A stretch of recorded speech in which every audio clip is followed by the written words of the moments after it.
and two of our county supervisors. From the 2nd District, we have Supervisor Greg Hart, and from the 3rd District, Supervisor Joan Hartman. So I'm going to give you a quick overview of the incident and what occurred early today. I'm going to then hand it off to Coast Guard Captain, who is going to talk about the rescue effort that went underway this morning. That will be followed by some remarks from our fire chief to talk about the Santa Barbara and Ventura County fire response to the incident. Our Santa Barbara County District Attorney will have some comments for you, as will Assistant Chief Ryan Smith from the Office of Emergency Services, and then Suzanne Grimacy will talk about what we're doing for victims' families. The incident today began at approximately 3:30 a.m.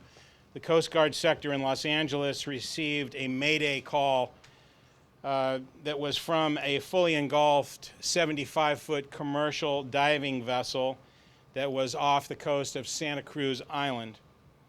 Crews from the U.S. Coast Guard, the Ventura County Fire Department, and the Vessel Assist organization responded.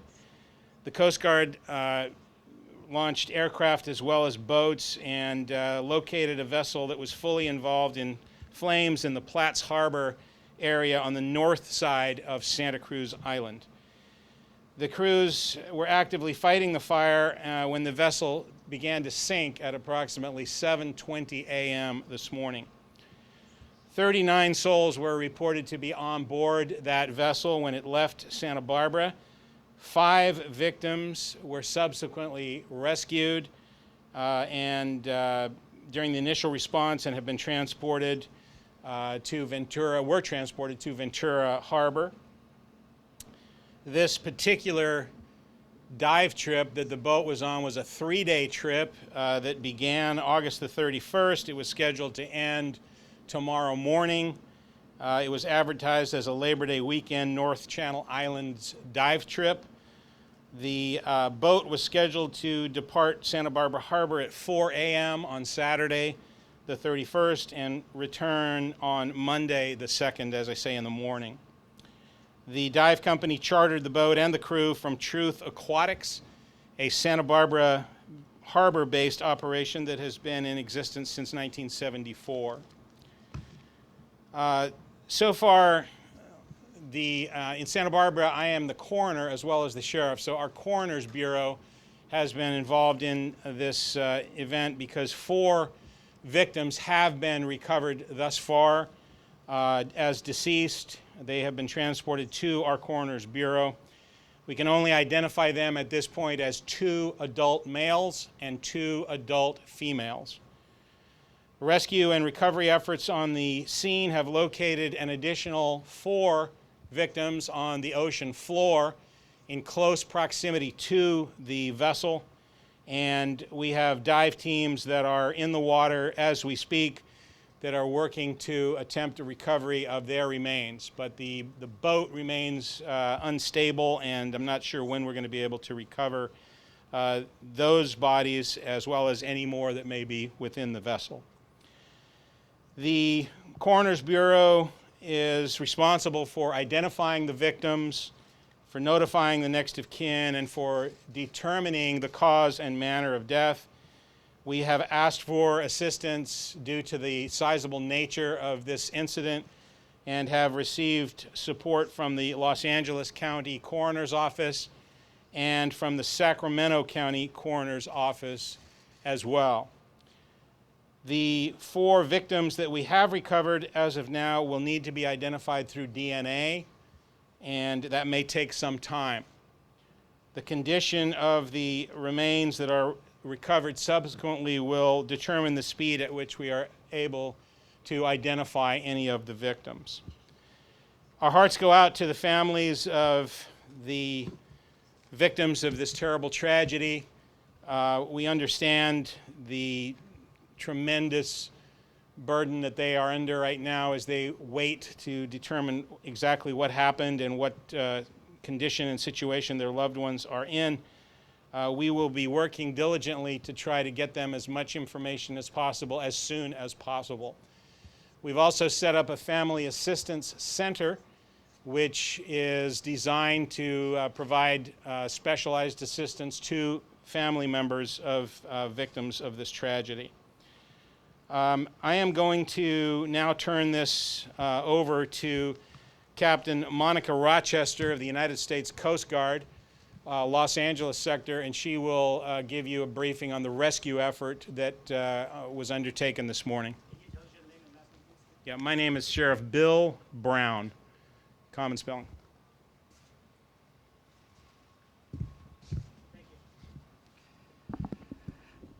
Good afternoon. I'm Captain Monica Rochester, Captain of the Port for Coast Guard Sector Los Angeles, Long Beach. We have been fully involved with this incident since 3:30 a.m. We continue to have Coast Guard vessels continue our search and rescue efforts along the shorelines of Santa Cruz Island.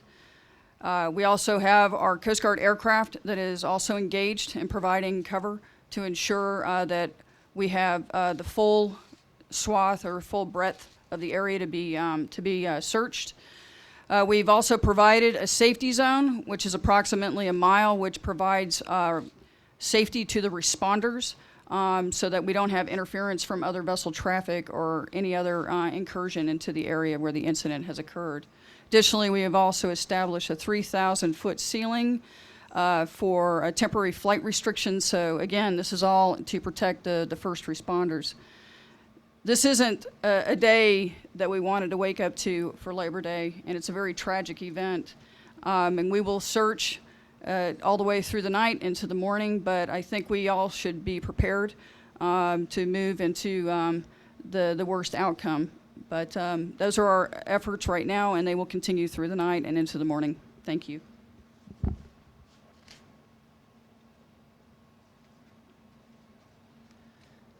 Good afternoon. Mark Hartwig, H-A-R-T-W-I-G. I'm the County Fire Chief and County Fire Warden for the County of Santa Barbara.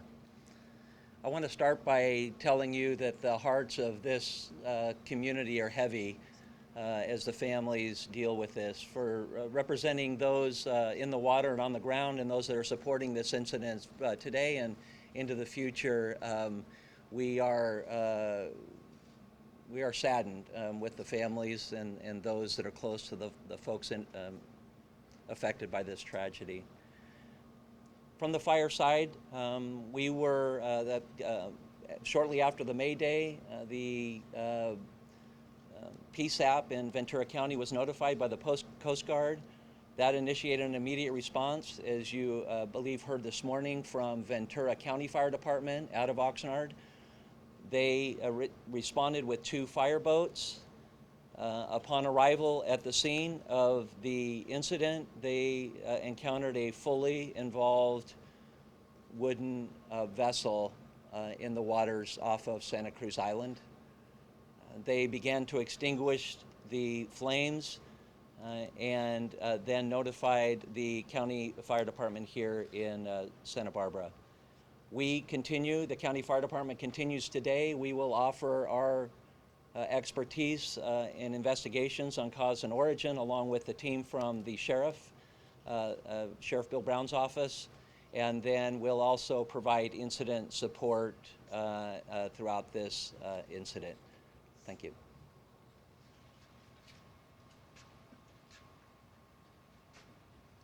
My name is Joyce Dudley, D-U-D-L-E-Y.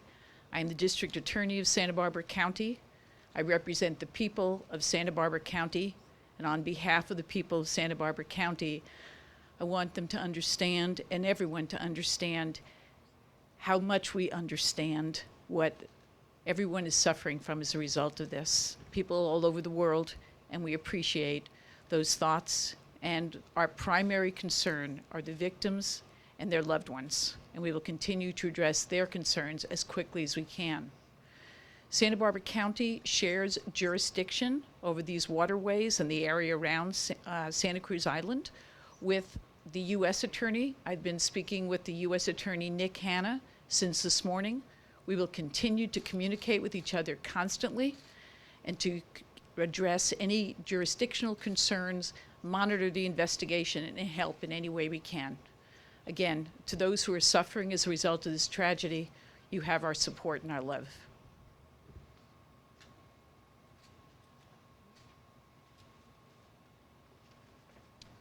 Ryan Smith, Assistant Chief, Governor's Office of Emergency Services, Law Enforcement Branch. On behalf of the Governor's Office of Emergency Services, we send our condolences to the victims and the families. Please know the thoughts of our entire state are with you during this tragic incident. Early this morning, the state's California Master Mutual Aid Plan was activated, resulting in multiple law enforcement, search and rescue, and coroner's resources being immediately dispatched to Santa Barbara to assist with the local and federal resources actively engaged in this incident. As this incident continues, we remain committed to ongoing collaboration with our local, state, and federal resources to respond to this tragic incident and fully support them in their ongoing efforts. This is a very complex, tragic, and sensitive incident requiring various resources and specialized training. Highly trained public safety personnel from throughout the state are on scene and engaged with our local partners and will remain committed throughout the response as well as into recovery operations. And I just want to reiterate our thoughts and prayers for the victims of this tragic incident, their families, and the Santa Barbara community as a whole.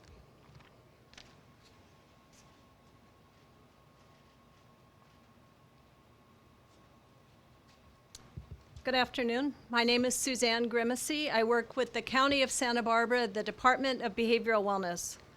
Today is Labor Day. I know people probably had many plans ranging from working or spending time with family and friends. I'm sure nobody planned to have their day spent the way it is now and waking up to the news that we received. We have a family assistance center that is set up at Warren Hall at Earl Warren Showground. The Family Assistance Center will be open through 9 p.m. tonight, open again at 9 a.m. tomorrow. We plan to stay open through Thursday, but really to stay open as long as is needed. The Assistance Center is a place where family, friends, loved ones, community, a place where people can come to get information, to get support, to get mental health counseling, and to get resources. The center is staffed by the county's Department of Behavioral Wellness for mental health counseling. We have clergy, chaplain, Red Cross, Hospice of Santa Barbara, Sheriff's Department, Fire, and others working together as a team. In addition, the county has a public information line that can be called. That number is 833-688-5551. So we'll carry on together as we get more information and learn new findings as the days progress. Hope that you will take care of yourself well and take care of others. Thank you. Thank you, Susanna. Thank all of our speakers. We now be in a position to take some questions from you. Let me get him first. Are you hopeful that more survivors will be found? Well, we're always hopeful that there would be more survivors found, and the search and rescue operation continues today and will through tomorrow morning, doing everything that we can to try to see if anyone could have survived this. I'm sorry, I couldn't hear you. Yeah, I don't know that there is a black box on a vessel like this, and I couldn't answer that question for you. A clarification on the timeline. You said that the trip was supposed to end tomorrow? Or Correct. today? Tomorrow morning it was supposed to end. Tuesday morning.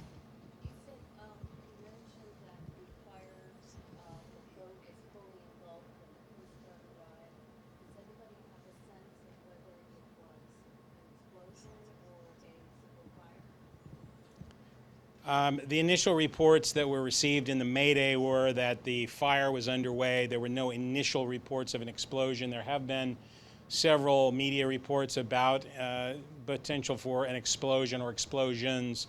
That could be, it's just speculation, but obviously that could be scuba tanks or propane tanks or other things that could be blowing up in the fire.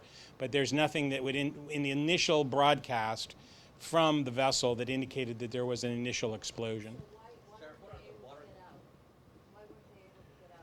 We don't know that at this point. And I think you have to understand, this is probably the worst case scenario you could possibly have. You have a vessel that's on the open sea that is in the middle of the night. I mean, at 3:30 in the morning. Fire is the scourge of any ship, and the vessel. If not everybody, most everybody was asleep at this time. The majority of the people were the passengers on the ship, and the sleeping compartment was on the bottom deck of the ship. So they would have been sound asleep when this fire started. So you can imagine that of all scenarios, to be in a remote location, have a fire that occurs, have limited, if any, firefighting capabilities that could address that, and then to have all of a sudden a fire that spread very, very rapidly. You couldn't ask for a worse situation. Sir, how much of the coastline has been searched so far? What are the water conditions? Can you repeat the question? Yeah, could you repeat that question? How much of the coastline has been searched so far? What are the water conditions? Yeah, I know that I can't tell you exactly how much has been searched, and I don't know if Captain Rochester can address that, but certainly the island itself, the coastline has been checked. I don't have the actual specific length or amount, but what I can tell you is that we continue the search around the island itself, as well as the water currents have indicated that moving to the west. So we will concentrate our effort also to the west as well. Captain, do boats like that, is there a protocol for escape hatches for below decks people on boats of that particular design? Usually that design is required to have an emergency escape hatch. And what does that usually involve? What kind of an escape hatch? It's usually leads the individuals out onto the main deck. From what we would call their accommodation spaces, their sleeping quarters. So do you know if there was one there, was it blocked, was it closed? I don't have that information. I'm sorry, could you repeat your question? Has the crew spoken to investigators? Have they said if they had any rescue efforts themselves? The crew that was interviewed today by Santa Barbara sheriffs, as well as some Coast Guard investigators, but I don't have the knowledge of what was discussed. Was it 33 people or 34 people? Okay, let's clarify that. It was a total of 39 people on board, 6 of which were crew, and 33 were passengers. And only 5 passengers? Where they're from? Whoa. One question at a time, please. So it's a total of 39 people on board. Of that are 6 crew members and 33 passengers. That is unaccounted for. That is correct. Yes, there were. I can't speak to that. The investigation is ongoing.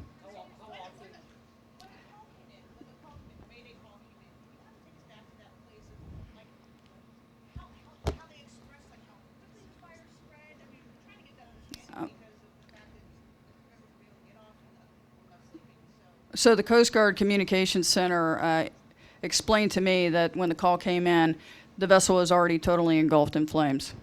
That's exactly how it was relayed to us.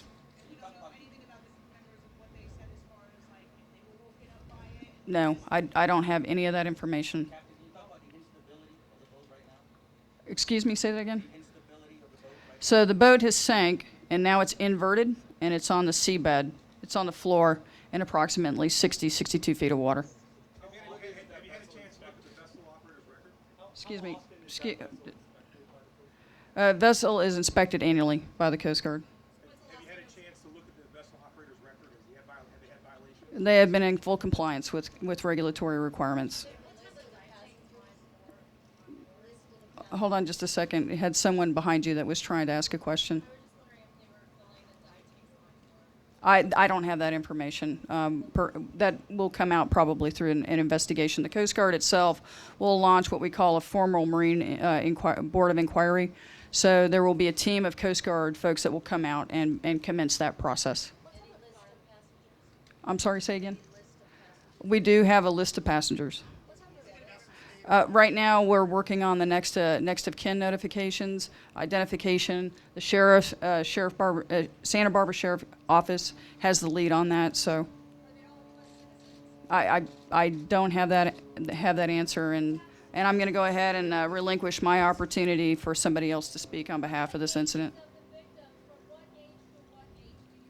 I don't have that information, but we certainly, we can, if you want to meet with our public affairs folks, we will certainly provide that information to you as best as we can.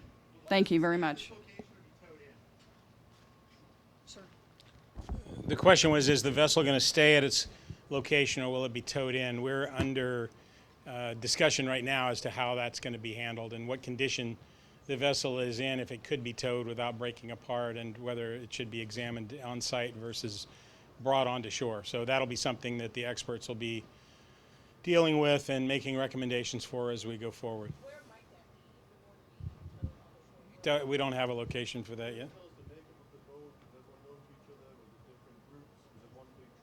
So it was a group. It was billed as a Labor Day trip. I don't believe that they were all from one group. I think there were people from all around Southern California and perhaps further who were dive enthusiasts who just got on this boat, much like you would get on a fishing boat, where you'd have a few people that you might know, but the rest of the people you wouldn't know, and it's that type of operation.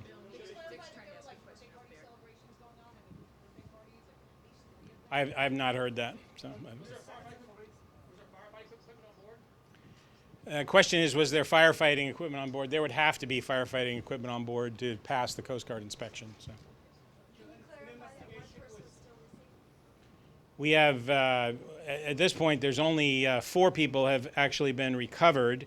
4 more have been spotted or seen on the ocean floor, and the remaining 31 people are still missing at this point.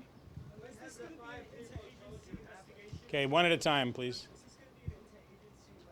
Yes, this investigation is a joint investigation between local, state, and federal agencies that all have jurisdiction and varying interests within this investigation. So, in other words, you have the sheriff's office, you have which handles the coroner's matters, as I indicated before. You also have the state Office of Emergency Services that responds to disasters and major emergencies like this. You have the federal National Transportation Safety Bureau and other federal investigative agencies that will be in support of that. The Coast Guard has an investigative arm, the Coast Guard Investigative Service. So there's a number of different agencies that will be involved in this investigation.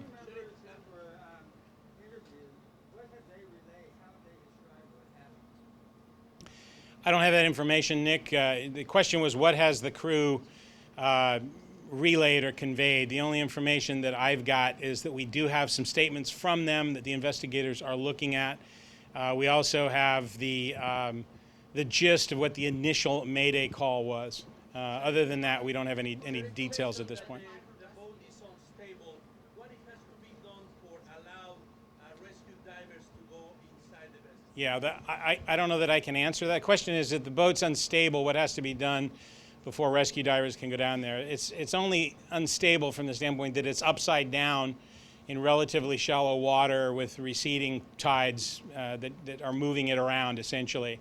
So at some point, they're going to have to make a determination of when the best time is to actually either refloat that vessel and attempt to recover anyone who may be inside, or to try to make the recovery while it's still on the ocean floor. Well, there's 39 souls on board, and 5 are recovered alive, and 8 have been found deceased, 726 missing. Well, correct. There's the 4. Just to clarify, we have 4 actual bodies that have been delivered to our coroner's bureau. The other 4 who have been identified as deceased are still on the ocean floor at the vessel site, and the remaining 5 alive. So yeah, you look at the remaining 26 people would be still missing at this stage. Yeah, I don't have the age ranges. It's a mixture of men and women and crew and passengers. That's all I know at this point.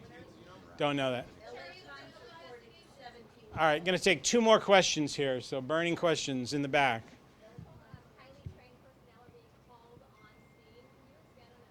So the salvage operation to get the vessel refloated and examined is one that obviously calls for a tremendous amount of expertise.